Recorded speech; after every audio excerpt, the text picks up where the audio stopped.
Khammam rural మండలం మద్దులపల్లి గ్రామం నందు వెలిసిన శ్రీ సమ్మక్క సారక్క దేవాలయం నందు 2 రోజులుగా జరుగుతున్న జాతర ఈ రోజు సాయంకాలంతో ఘనంగా ముగించడం జరిగింది. రెండవ రోజు గురువారం మధ్యాహ్న సమయం నందు అమ్మవారు సమ్మక్క కుంకుమ భరణి రూపంలో మద్దులపల్లి గ్రామం నందు గల కోతుల గుట్టవనం నుంచి ఊరేగింపుగా ఆడపడుచుల కోలాట నృత్యాలతో శివసత్తుల నృత్యాల మధ్యన మేళతాళాలతో డప్పు వాయిద్యాలతో గిరిజనుల కొమ్ము డాన్సుల మధ్యన డీజే సాంగ్స్ తో వనం నుండి ఊరేగింపుగా సమ్మక్క సారక్కల దేవాలయం నందు గద్దెలపైకు రావడం జరిగింది. గద్దెలపైకి అమ్మవారు చేరుకోవడంతో భక్తులు అధిక సంఖ్యలో పాల్గొని వారి వారి మొక్కులను తీర్చుకోవడం జరిగింది. చుట్టుపక్కల గ్రామాల నుంచి కాకుండా జిల్లా నలుమూలల నుండి అధిక సంఖ్యలో భక్తులు పాల్గొని జాతరను విజయవంతం చేశారు. మధ్యాహ్నం 12 గంటల సమయం నుండి అన్నదాన కార్యక్రమం జరిగింది. ఈ అన్నదాన కార్యక్రమంలో సుమారు 5,000 మంది అన్నప్రసాదం స్వీకరించడం జరిగింది. ఈ కార్యక్రమానికి మద్దులపల్లి గ్రామస్తులు, గ్రామ నాయకులు, బండారు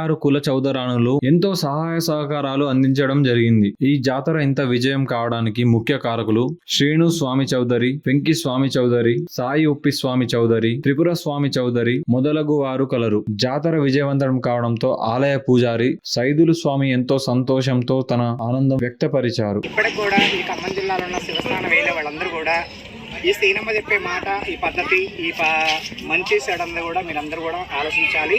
ఈ శివస్థానంలో ఉన్న పిల్లలందరూ కూడా తప్పు మాట్లాడద్దు. అందరూ కూడా మంచిగా ఈ ఘనసారులందరూ కూడా మీరందరూ కూడా ఈ ఖమ్మం జిల్లాలో అందరూ కూడా కొనసాగాలి. మీరందరూ కూడా మంచిగా ఉండాలి. గొడ్డు గొర్రె పిల్లల తల్లులు చల్లగా ఉండాలి. ఏదైనా కానీ మనం 3 ఏళ్ళకి ఒక్కరోజు బండారి కులంలో మనం అందరం కొనసాగించాల్సిన అవసరం అనుకుంది.